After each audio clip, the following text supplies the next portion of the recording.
Today I'm joined by my best friend Cass. We met during the first week of uni and it's safe to say that life hasn't been the same since. At just 24, she started award-winning personal body care brand Nuddy, which you might have even seen on Dragon's Den. But after years of hard work, she decided to close Nuddy down and take a break to focus on her personal life. But in true Cass fashion, she's back and she is thriving. She's now an advanced level 4 skincare expert and she is the face behind the Good Skin Guide, your go-to for all things beauty and skincare. I'm so excited to have her on the podcast today to talk about building and closing a business, starting again and everything in between. Thank you for joining me. Thanks for having me. How are you doing? I'm good. Good. Very excited to be welcomed onto Tiny Talks today. So let's start at the beginning. What made you start Nuddy? Oh gosh, okay, we're going back quite a few years now. So it was 2017. I was working down in London. We were both living in London, living our best life, early 20s. And I was working for a really cool marketing company, the Clerkenwell Brothers, you'll remember. And the guys were amazing. It was two brothers and one of their best friends set up this agency. And it was just such an amazing energy, such an amazing environment to learn from. All three of the guys were so great at what they did. They had like very specific roles within the business. It was just the three of them. I was their first hire. So it was so much fun. We were working on some really cool indie brands. And I was just like really inspired. I always knew I wanted to have my own business because, as you know, I'm from a family of business people, of entrepreneurs. I've just been surrounded by that my whole life. So I knew, I used to say to my dad, like, I'd be wandering around London and I'd be like looking up at the sky, like in just such me style, being like, what is it? Like, what is it? And I feel like so many people, like, have that same experience where they know they want to start something or they feel like they do, but they just don't know what it is and they're like waiting for an idea to like fall from the sky. Well, anyway, I would have a lot of that, but it happened to me in the shower, which Fitting. is so fitting, and I feel like everybody's found hilarious. And I've told them like, oh, right, girls in the shower, but I still have really good ideas in the shower. Yeah, actually. Shower ideas are the best. They are. Yeah. It's like a really sacred time, which I tried to get across with the marketing. Like, it's a very sacred time in the shower. But yeah, I was in the shower and I remember it so vividly. In the shower, my house in Clapham, and I was like, oh my god, I was holding a bar of soap because as you know, especially living down in London, like it is rough in terms of, I just feel like in summer, if you've lived in London in the summer and you don't have the privileges of, getting a car service everywhere and you're on the tube, like it's rank. Sweaty. Yeah. It's awful. It's Yeah. absolutely awful. And I just feel like, you always feel a bit like, Yeah. You stood under someone's armpit. And you're getting from work and you're like, I just want to wash, I just need to wash. And I was finding, which now I know so much more about skin, it makes perfect sense, but back then I didn't really understand it, and formulations, that soap was the only thing that was really making me feel like clean and like smell nice. And I felt like a lot of body washes were just kind of masking the scent, and I'd still have this like odor, I guess. Gorgeous. So yeah, holding a bar of soap, and I was like, oh my god. One thing my dad always used to say to me was like, this business needs to be something every day. People want. So yeah, I was like, soap? Yeah. Like, soap? I use it every day. Like, why is soap not cool? Like, why have people fallen out of love with soap? Is there like a resurgence here? Like, can I make soap cool again? So that is what I set about to do. I love that. So what is the reason? Why do you feel cleaner with soap than with body wash? So it's all about your pH. And obviously it depends on there's different types of body wash, but some people would argue soap is not good for your skin because it's got such a high pH. Like the pH of the soap bar is averagely around 12.5. Nuddies were 12.5. So actually it disrupts your microbiome. But what it does is it's a cleansing agent. So it cleans your skin. It removes the kind of the odours and the bad oils, with the dirt that contain the dirt, but it also removes it can remove the goodness as well. With Nuddy, what we did is we developed something that kind of counteracted that scientifically with the shea butter. So it made you feel really nourished. That's why they were an absolute joy to use. but they did the job. Yeah. Whereas a lot of body washes, like, and people will know this, it is, I think sometimes it is very much like a Febreze. I know what you mean. I think I'm the same, because obviously I use Nuddy, and before I found soap bars quite drying, so that's why I stopped using them. Yeah, which they are. Yeah. Like, the nature of them is they're drying because of the pH level. But with Nuddy, I think because you had that moisturising element to it did feel like you left feeling moisturised but properly clean as well. Yeah. Because I do get that with body washing. I feel like after half an hour, you're like, have I even washed? Yeah. And that's the thing, because the sensory experience of, like, when you squeeze the body wash out of the bottle, you're like, oh my god, that smells amazing, because that's what it's meant to do. But that smell doesn't necessarily transfer. No.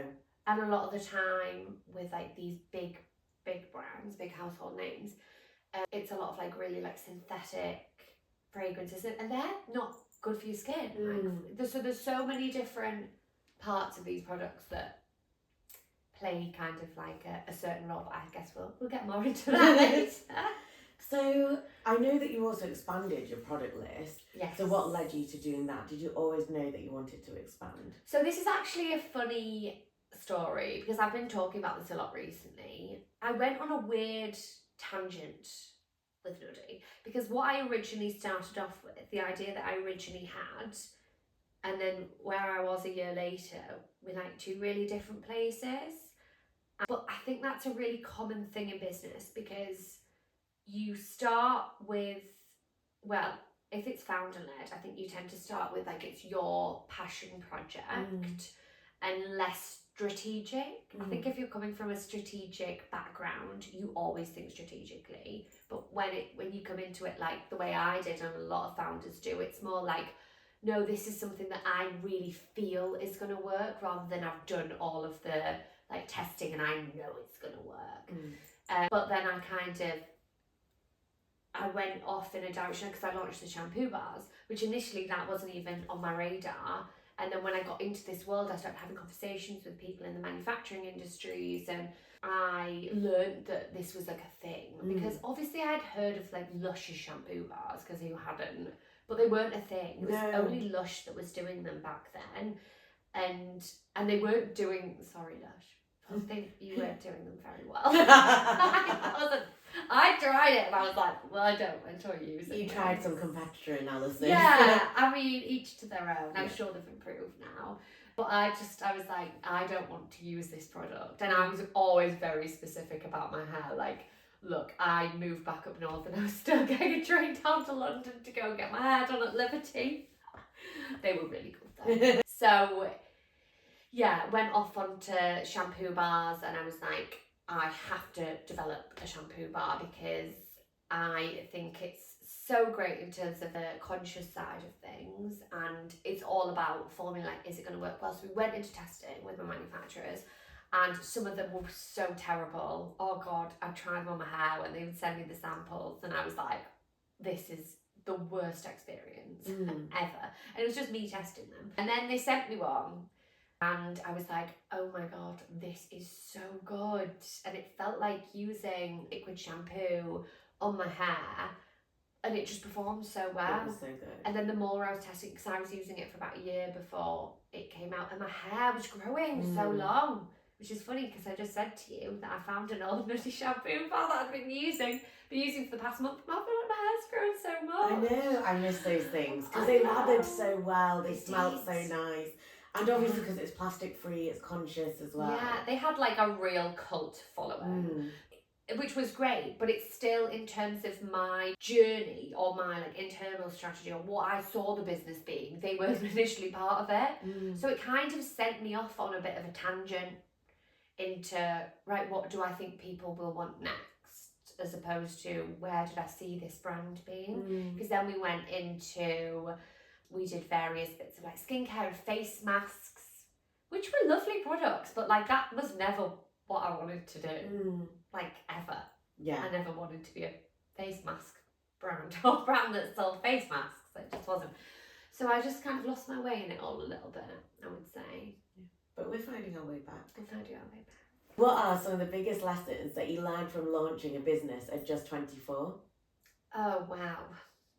It was lesson upon lesson upon lesson and failure and just mess up like after one another. I learned so much. But you know what? And I really believe this, and I hear this time and time again, and it's so true. There's such power in naivety. And that is so true. I've never heard this. So Oh yeah. Go on, tell me more about that. So if you don't really know what you're doing, you're not expecting to fail or you're not expecting success. Like you don't really know what's going to happen. Anxiety generally is predicting some negativity and then you feeling anxious up towards that. Whereas if you just don't have a clue I suppose then people could be a bit anxious about the not knowing, but for me, just being completely naive in the situation, like I did not start it honestly thinking anything, like whether it would be successful, honestly. Even, I remember launching the website and someone was like, oh, well, would you sell it in a shop? And I was like, oh, I guess so. I hadn't really thought about that. That's so cute, thinking back to 24-year-old you that's just like, oh yeah, maybe I could do that. I know, and it's funny because I talk to founders now who, like, they've worked for big companies before and then they've had this idea and they know that shit. Like, they're like, this is like, they've got such a plan and that wasn't me. Like, I have no plan. And I was just like, I really like these and I hope other people will like them too, and I think they will, and they're good for the world. Yeah.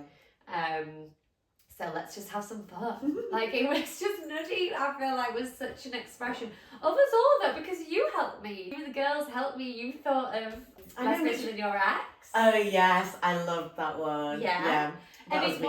it was you. Whenever I'd have these ideas, I'd go to you guys and be like, what do you think about this? Like, can you help me work it out and, you know, work on it? And it was like, nuddy was like an expression of us. Yeah. And it was so, it's so fun because we're so funny. It was so fun and it was just all like incredibly fun to work on. Yeah. And yeah, I just like, it was just a real outlet of joy, I think. It was a young, fun brand, wasn't it? Yeah. But also, you did change your whole life to launch this brand as well. Yes, then it got real. Yeah. I mean, that was at the beginning when it was all very like, we were all very blasé. But then, no, it became a real business. Yeah. And then I really did have to learn.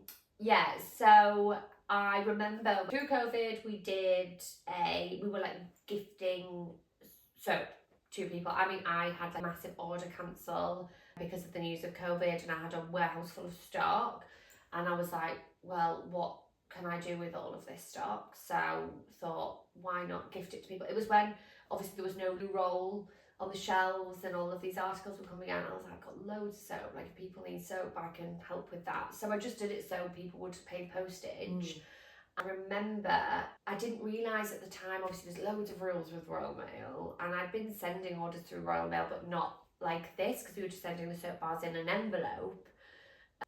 And I'd sent, honestly, I think it was one batch of 250 and they'd gone. And what we used to have to sit in the warehouse and like shave because they were all like, just like naked cut bars.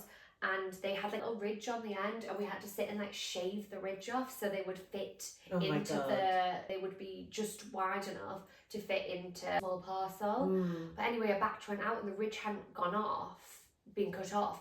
And anyway, everybody who received one of them soaps had to pay Royal Mail. So I was getting all these emails like, you said it was free postage, we've had to pay like a surcharge. And I was like, oh, it was horrific because it was about 200 emails from people being like furious and little. I was sat there like, oh, I'm so sorry, I should have cut the ridge off. And I felt really bad. And obviously I just refunded everyone straight away. So that was a hit. And that was, I think, my first, oh my God, lesson. Yeah.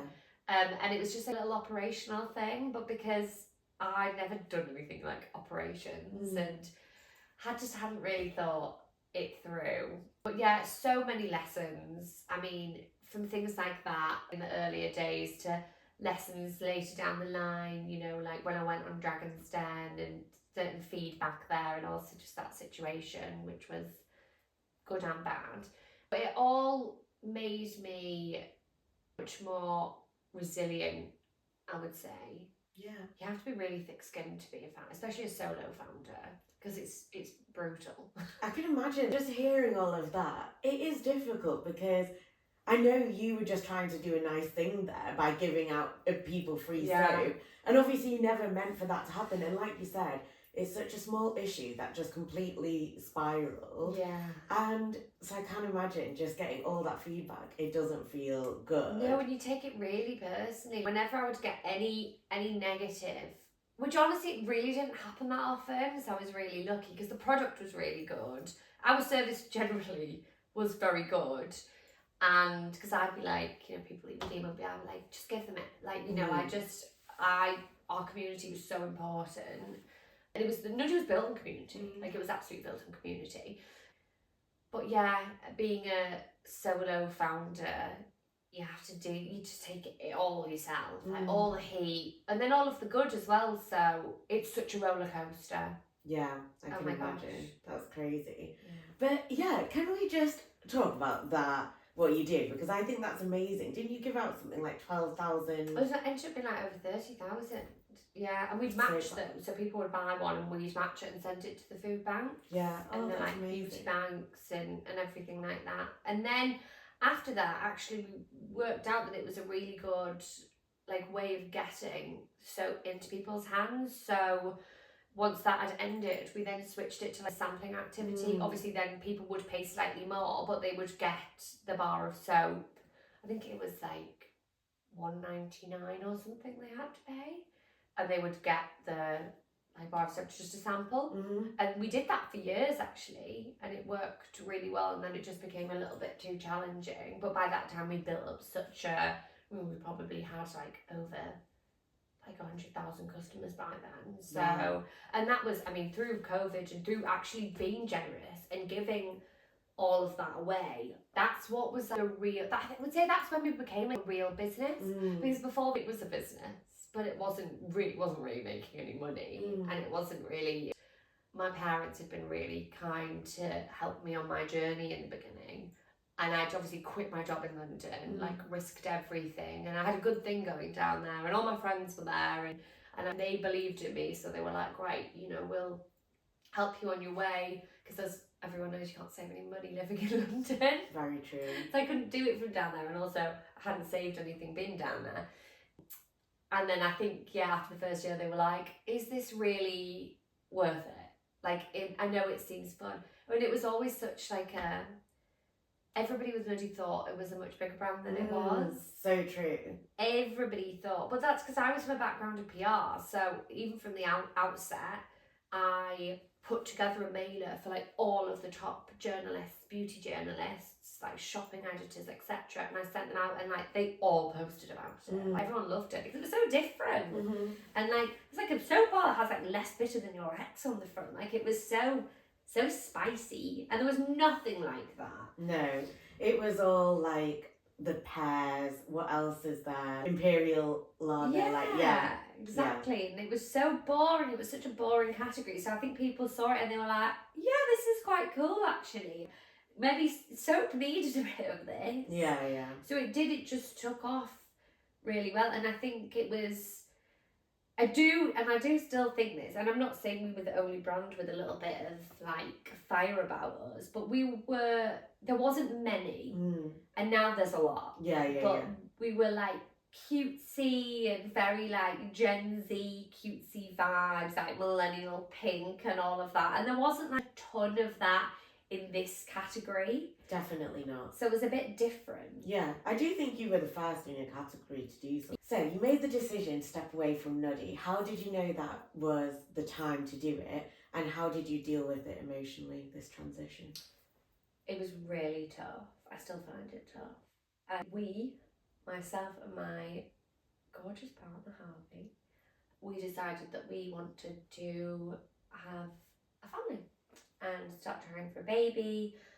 And at the time, the business already wasn't getting where I wanted it to be.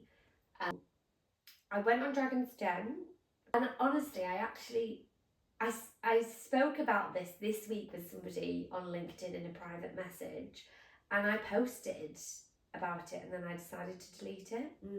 But I'm going to talk about it now. Because I've never spoken about this publicly, but going on Dragon's Den really knocked me completely, and I think it just sent me on a downward spiral. It's a TV show, right? But I don't know if my kind of experience of it may be very different from other people's experiences, and I'm aware of certain things. I think I was one of the last filming days, so they filmed for quite a few weeks, so I think it had been a long stretch, and maybe everyone just couldn't be bothered anymore. And I never went on for investment, right? Because at this point in the business, I didn't need it. I think I was asked for 50 grand, and honestly 50 grand would not have touched the sides of this. It was brand awareness. My PR agency had put me forward for it. Which a lot of brands do. Yeah. And it is a great idea. It is a great idea. Because you just don't get that exposure anywhere, really. But from the moment I walked in on the den, I was met with I obviously am not going to name anyone in particular because that isn't the right thing to do, but from the people that I really thought would be championing me for obvious reasons, just looked me up and down as soon as I walked in, and I feel really went out of their way to make me look stupid. And you only see an edit, you only see 50 minutes. I was in there 2.5 hours. So there was a lot of content there. And the edit, there was part of the edit that did not make me look great. And it very much was an edit. But in real life and in person, I would say the males were wonderful. But I didn't have that same experience from the other dragons. I think what's mad is you saying that you filmed for 2.5 hours, and you see even less than 15 minutes. Yes, it's such a short stint. And being in a room with 5 other people firing questions at you. It's such an unnatural environment, and you can't take any notes in, right? And I'm a creative. Honestly, when I think of numbers, I'm like, they don't sit well with me. They never have. I always had a tutor, maths, all through school I had a tutor. So I've got all my qualifications, but I don't enjoy it. That's just not the way my mind works. And it doesn't have to work like that either, because we're all different. But I had to remember all my numbers. But I remember they would ask me what my profit margin was for a 3-month period of a specific year. And I was like, what? Firstly, I didn't even look at that period. And what am I meant to know? Every possible period for a 5-year-old business, what my revenue, profit margin, that's crazy. And I'd be like, sorry, I don't know the answer to that question. And then in the edit, it would be them asking me a really simple question and me being like, sorry, I don't know the answer to that question. That's wild. Which is crazy, I know. That is actually wild. I don't feel like that should be allowed. Yeah, it was nuts. But also, it's such an unrealistic situation, because I know we all find it enjoyable to watch, but when would a founder be asked all those questions without a laptop in front of them with all that data? See, it's complete, and it is, they're making TV, and they want it to be interesting. And I was thinking, after it all happened, I remember I literally cried all the way home. It really, really affected me. But it wasn't even just how it then got edited on TV, but the actual experience of being in there, and the way 2 specific dragons made me feel from honestly the moment I walked in, when really you'd like to think women should be supporting women. It wasn't that experience at all, and I found that quite heartbreaking actually, because I thought, God, if the shoe was on the other foot and I was you and a younger female came in and was just trying,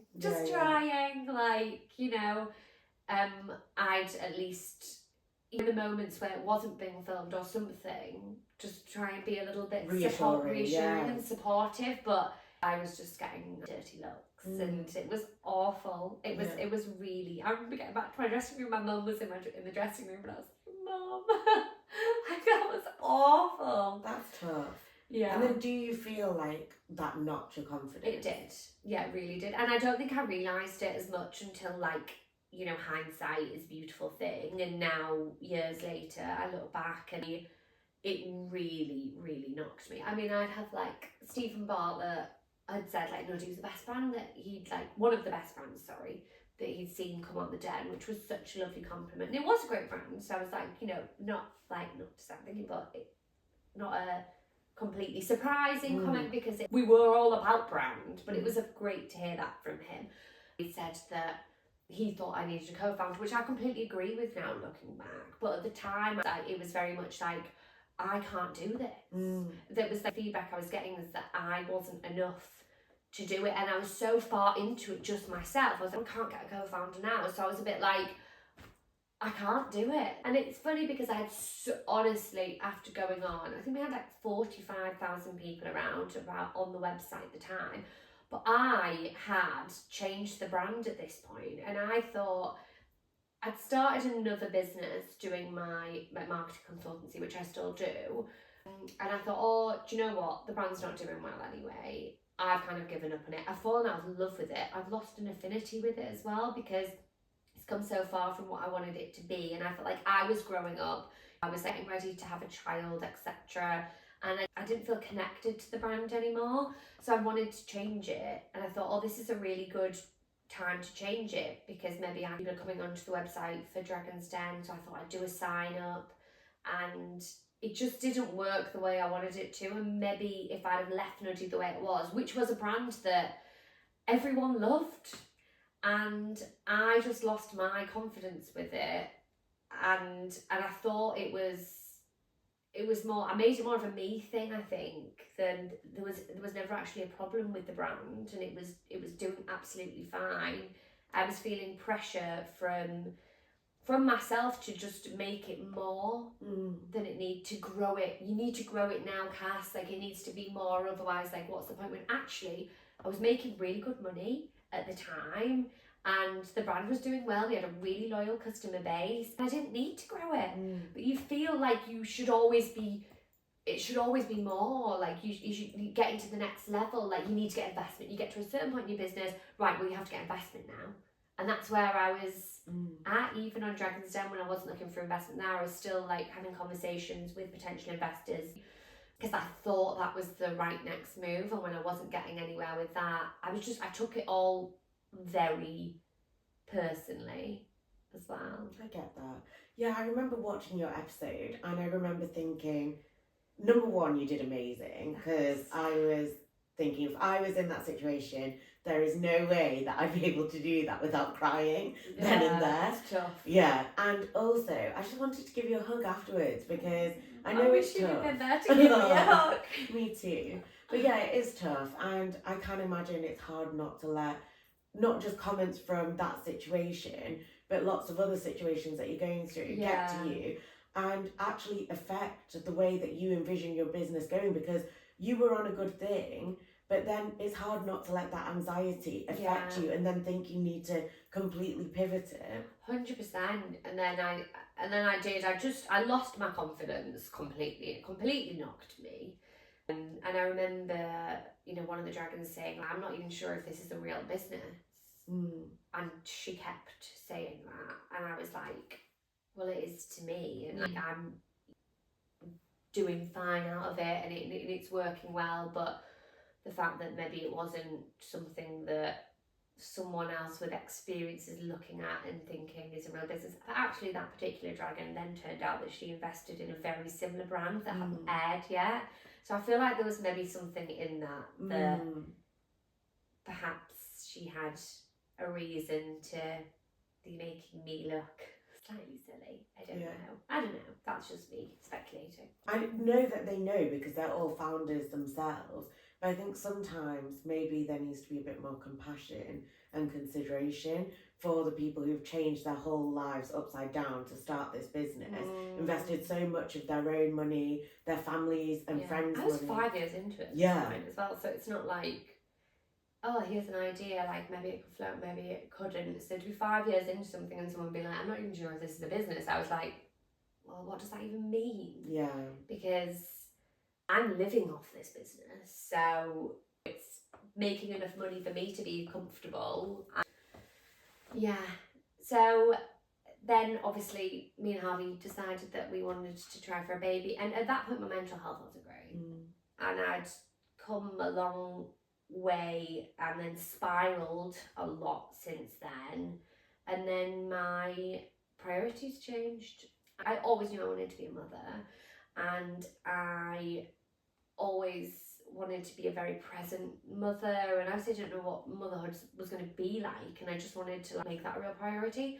And I thought, I cannot have this business and even venture into that world because I don't feel good enough in myself. And the business was kind of making me feel even worse about myself, and I wasn't helping the business. So I decided that I was going to close the business, and that's what I did. It sounds like you made the right decision for what you needed at the time. 100%. Yeah. It's hard because if a job's not serving you, you can leave it and you can find another. But a business feels very tying because it is an extension of you. 100%. And then obviously closing the business, that was also my livelihood going. So it was something I'd worked on for 5 years, and then I was all of a sudden, obviously I still had money that, we'd made from the business, but that wasn't necessarily gonna last me forever. And then I kind of become a bit dependent again on my partner, and obviously Harvey was amazing, but that was like, well, what am I gonna do now? Like, what's my next thing? So I just sat with it for a while and just enjoyed being a mother to Lando. You know me. Can't rest for long. I can't sit still. So after he was 4 months, I was like, right. Yeah, which is mad. Like, I can't believe you just rolled straight on into there. I know. Okay, so that leads us nicely into this. Where are we at now? What are you doing? Oh my goodness, what am I not doing? Various different things. So once I'd had Orlando, I decided I'd always been obsessed with ingredients because obviously I'd worked really closely with our cosmetic chemist to formulate, and I loved that, but I didn't really know much about it, just what I'd learned. I was always interested in how products worked with the skin to get certain results, or the science behind it. Once again, just I'd never been educated in it really. So I thought, wouldn't it be really cool to learn more about skin?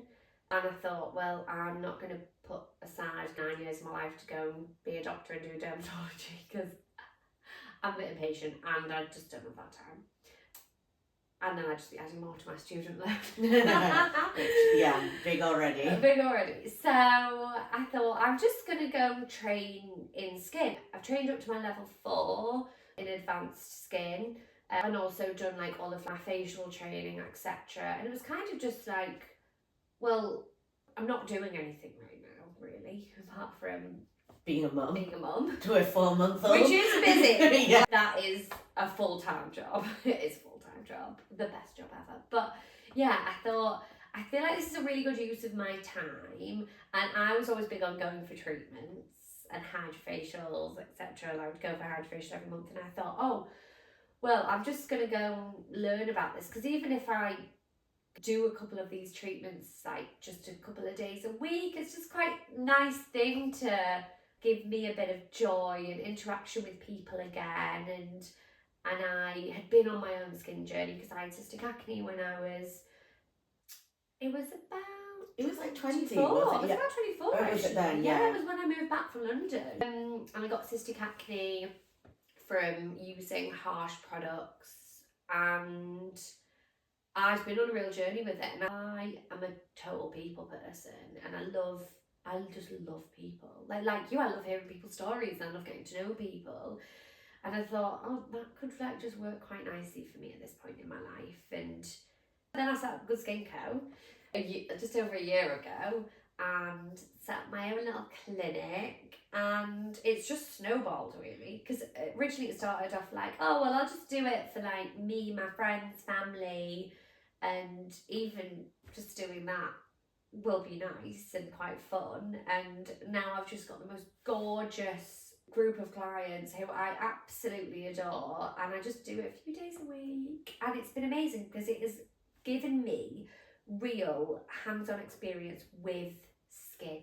Yeah. And being on people's skin journeys with them. And that was the whole thought, was like, oh well, if I do decide to bring out a new brand in the future, then this seems like a really smart move, because I am learning about skin in terms of science and function academically, but also I'm experiencing firsthand people's skin and their issues and concerns and how it actually looks in the real world, because I'd only ever had that with myself before. Yeah. So I thought, this is smart, this is a good use of my time, and it has been, and it's been amazing. And also just for my own self-fulfillment, going from nuddy, which at points were really fulfilling, but it was such a roller coaster, and at the end wasn't fulfilling, was actually quite traumatic, to something like this, which is honestly, whenever I'm in clinic, I absolutely love it. It doesn't feel like work. It's like an absolute joy. It's so wonderful. And I get to meet all these amazing women, and they just sit on the bed in front of me, and I make them feel really good about themselves. And I curate skincare routine and journey for people as well, for my clients. And it's people with genuine concerns that I guide them through it, and I get so much fulfillment out of that. I call it facials and therapy with Cass. Oh, I love that. I know, because I've always, as you know, been to therapy, and it's really good for my character, and even at times when I don't feel like I particularly need it. But it's been such an amazing support mechanism for me throughout my adult journey and life. And I just love being able to, also I would have loved to have been a therapist. Yeah. A dermatologist or a therapist, if there was a quick route, I'd do it. I'm a quick route gal. I'm not a 7-year kind of gal. But yeah, so and people they just open up to me, and I love it. It's so nice. So I've been doing that. Nice. And now I'm at another crossroads, exploring what a step back into the world of maybe e-com or skincare, beauty, body care looks like. But I'm not entirely sure what that next step is. Me, I am full of ideas. I must have 10 ideas a day. I love that. It's crazy. Oh, and I also do my consulting, which I never stopped doing. Yeah. So I've always helped develop brands for whether it's investment funds, incubator brands, or for startup founders or business owners who are just a bit stuck in a rut, need a bit of help. So I do that, and I love that, because that's it sparks the creativity inside of me, which I love, but I don't actually have to go and run the business, which I also love. What I love about what you've done here, in both aspects, so number one with your consulting business, is you have that real life founder experience that a lot of agencies don't have. Yeah. So you can really support them through the whole journey. Yes. And if you do another nuddy-like business, so another e-com side business, you've had that hands-on experience with skin that a lot of founders don't have. 100%. I'm trying to do the whole 360 approach here. No, and I get that feedback a lot from my clients with my consultancy, because it's not even just, obviously the creative side of it is the bit that I really love, but I've done it all. I had to do it all.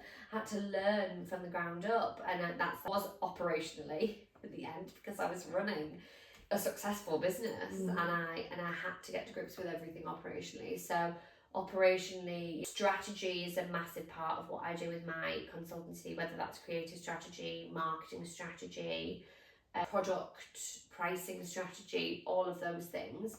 When you were a founder, you have to know about everything, and you learn I learned the hard way, things that I didn't particularly want to even be dabbling in, but I had to be across all of it. And people don't realise how tough it is. But yeah, I think having that experience really helps, because people will come to me for, I do my consultancy work differently now. I don't implement any work for people, I do it workshops. I only do a few a month now, so I'll do a few morning workshops a month with clients, and it's basically like 2 to 3 hours. They literally get access to my mind. Which could be dangerous. No. It's a great place to be. It is, because they just come to me with like, right, Cass, this is what I'm thinking. Can we work through it? And what do you think? Can you give me suggestions, ideas? And we'll run through it all. And I'll always give them my honest opinion. Obviously, I've got a very specific niche in skincare, body care, beauty, but I work on all sorts of different businesses. If it's somebody that I have a conversation with and I'm like, I can help you, that's all it is for me. It's like, it doesn't matter what the business is. If I'm like, no, I can actually definitely help you, I'll help them because I want to help them. And if you're a good person, and I think I can make a difference with your business and your journey, and then hopefully your life. If I can make a difference to something that you find a challenge, and I think I actually know how to overcome that or help you, guide you, then why would I not do that? So, what's the mission behind the Good Skin Guide? Good Skin Guide is my newest baby. And basically, I had this platform from Nuddy, and I still have Nuddy's socials, and I thought, this is a community that I built, and it was a founder-led brand, and I was always on Nuddy's socials. It was me, and I'd always be communicating to my community that I had built over 5 years. So I was kind of like, yeah, they're Nuddy's, but also they're mine. And how can I utilise this community? I've got all of this new knowledge and all of this education that I've had, and I'm speaking to my clients day in, day out, helping them with their skin. And oh my good Lord, it's crazy how little people know about their skin and how to look after it. And I always say this, skin is incredibly complex, but the care of it doesn't need to be. For like 90% of people, it's pretty straightforward. 10% it's definitely not, but most people that I see come through my doors, I'm like, yeah, this is what you need to do. You'll be all right. In a couple of months, just follow this and you'll be fine. You'll get to where you need to be in terms of your skin. So I thought, right, I've got this platform, I've got this community of people who were mostly 25 to 60-year-old women, which is what my clients are. And I thought, why not? And they've just been sat there for like a year and a half, nearly 2 years. Why don't I utilise this? And I never wanted it to be like, oh, I think I'm an influencer, you know? But I thought, I've got all these, it's like 25,000 followers. I've probably lost them since I switched it over, but you naturally do. And I thought, most of these people probably have no idea what they're doing with their skin, and I can help them. Yeah. So I changed it to Good Skin Guide. I feel like it's been really kind of good and positive feedback and reaction since it was about a month ago, so it's really fresh. But the whole idea around it is me just giving like genuine, honest advice to people.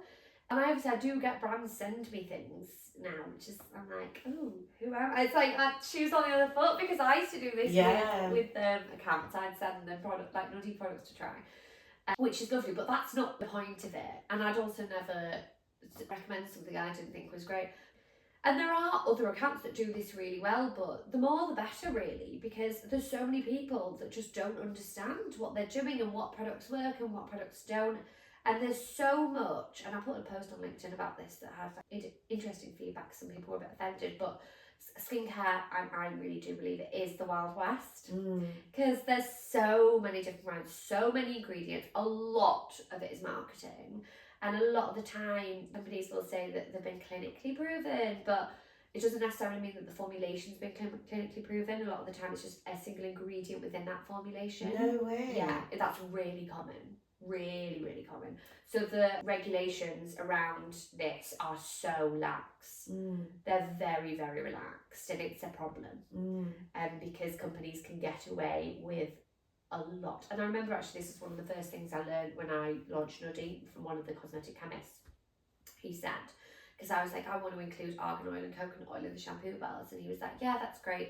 I was like, but I wanted to make a difference to the hair, because I had a few samples and I was like, it's not doing it. And there's a whole thing called like claim oils.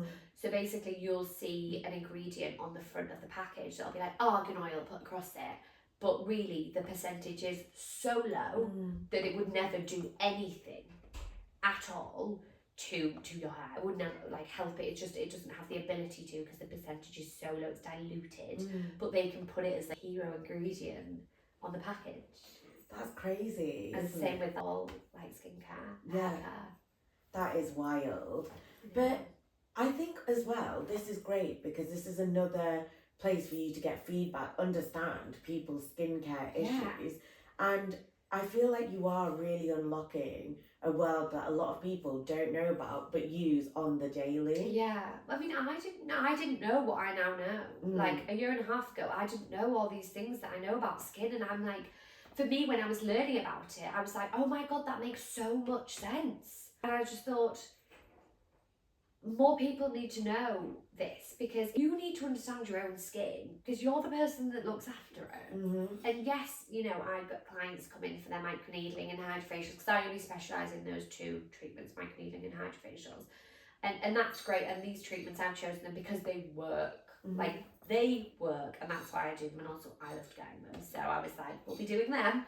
But I always say this to my clients, 90% of it is what you're doing at home. It's only 10% what I'm doing here. And that's why everything I do, and all of my clients will attest to this, it's like a bloody science lesson in my room. I want my clients to leave with much more knowledge than they came in with. And I always get that feedback. Everyone's like, oh my God, I just never knew any of these things. Thank you so much. And that isn't something you would regularly get when you go for a treatment like a hydrofacial. No. But that's really important to me, because actually it's the whole reason why I'm doing what I'm doing. And I've come at it from such a different, unique point of view. And also the reason why I'm doing it is so different and unique, not just for research purposes, but it's a part of it. Yeah. And the educational side of things. And I was amazed. So I'm like, honestly, this is crazy. You would never think this, but X, Y, and Z. And they're like, oh my God, like, I know. Yeah. Like, how crazy is that? And actually, if you just use this, then you're going to get that. And they're like, well, that's all I've ever wanted to do for the past 10 years. But I didn't know this one thing could actually be the thing that helps me with that. And I'm like, yeah. How nice that you're empowering women to know more about their skin as well. Yeah, I think it's so important. I think a lot of the industry, they try and get the consumers to be reliant and confused. There's a lot of that. They want you to be confused, and they want you to keep guessing and keep buying. And the other side of the industry is very, very strong, potent products, like medical grade, that you go on, and I've seen this a lot with clients, and then your skin becomes so reliant on these products, and then after years your microbiome's like, destroyed, screaming out for help, completely destroyed. And that's meant to be the most medical grade, and they're expensive. Like, you're paying £400 every time you get a new kind of routine. I see so much opportunity in this industry, but what's hard is there's so much money and power within this industry and marketing that I think it's really hard to cut through with anything. Who I love that does it really well is Caroline Hiron. Yeah. She's amazing, and she's so honest, and she's so upfront, and she's developed brilliant products and that are not cheap, but you do also, if you're getting products that have been tested the way hers have, like, that costs money. I'd spend money if I know it's a product that has got amazing things in for my skin that's only going to help me. But a lot of people, they want things that are cheap because they don't want to spend the money, but then they also want to age well. But I'm sorry, it doesn't necessarily work like that. But with that being said, and this is just a little tip for you all, you just have to be very clever with where you invest in your skincare. So like cleansers and moisturisers, they do not need to be expensive. Like, they don't. Drugstore, I sound American, but Boots fine. But when it comes to your treatment and anything that needs to penetrate through your pores, it needs to be a good, potent product that'll get all the way down there. So are you talking about vitamin C, retinoids? Yeah, your vitamin C and your retinoids. And vitamin C and retinoids are the absolute gold standard serums for most people. A lot of my clients, they just want to age well. They want to look as good as they can do for as long as possible. And for those clients, morning, it's all about protecting your skin. Vitamin C plays a part in protecting your skin. And then evening, it's about repairing. And a retinoid, if it's aging well, the retinoid is your gold standard. Yeah. People are really scared of it though. Yeah, I know. I feel like it takes a bit of time, doesn't it? It takes time, but it's people are like, oh, I knew a friend who got like a retinol burn. And I'm like, yeah, well, what did they use and how did they use it? Yeah, because also you've got to ease yourself into it, Got to don't ease you? yourself. Number one, don't use something super powerful just to start off No. with. And also, you shouldn't be using it every day to start off with. You need to work your You do. way up You then. need to get your skin used to it. But I really feel like retinoids should only, I don't know if they should be sold over the counter, and I think they should. You should certainly only start using one with guidance, whether that is if you've been guided through the brand that you bought it from, or someone like myself. But if anybody needs any retinoid help, then she's your girl. Hit me up. Do you think that stepping away from the brand gave you more clarity on who you are outside of the business? Yes, and I think that person has changed so much as well over the years, and even since stepping away from the brand. But I was so young really when I started it, and the brand kind of became such an like incremental part of me, and I was so intertwined with it. And then when negative things are happening with the brand, it was happening to me, and that wasn't healthy, and it became very unhealthy actually. But this new chapter of my life, being a mother, that gave me a whole new sense of purpose.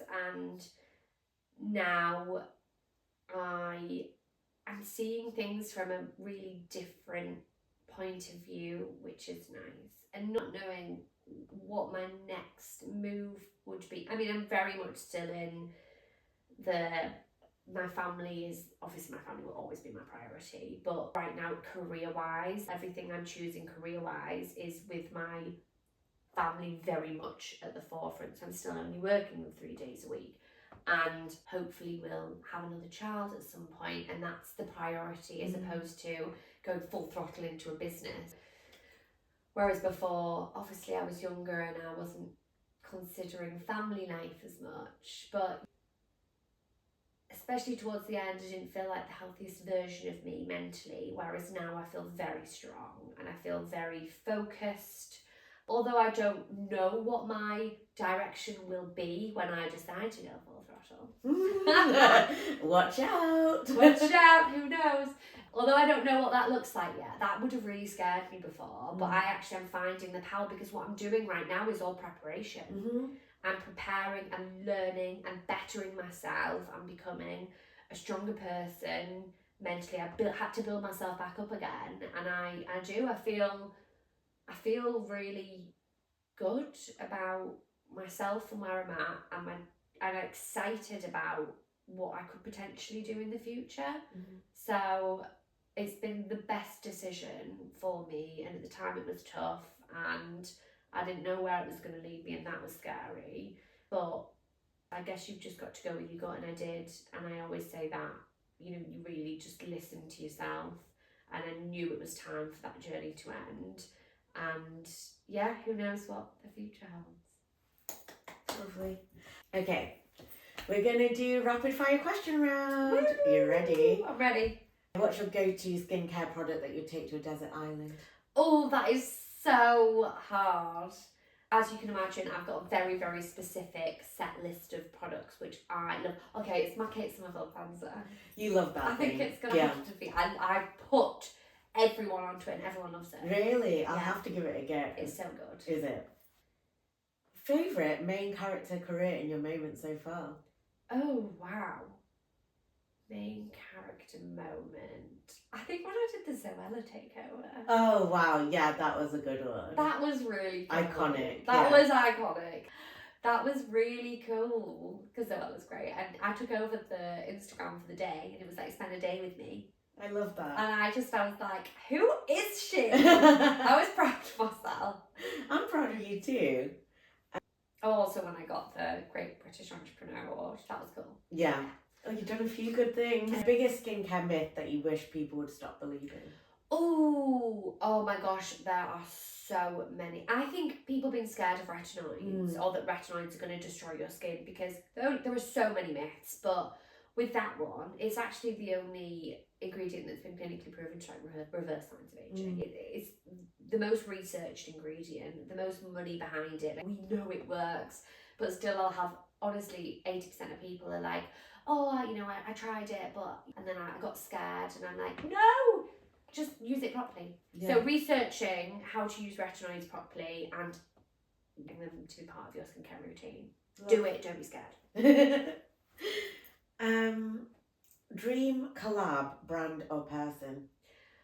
Do you know who I really love? I really love Vogue Williams. Yeah, she is funny, isn't she? I think she's great. Yeah. And I love the dynamic they have as a couple. She's so down to earth. She's so funny. I love her podcast with is it her best friend? Yeah, Joanne. Yeah. I just think she's absolutely wicked. And I think she'd be such a cool person to work with. I agree. Yeah, I see that for you.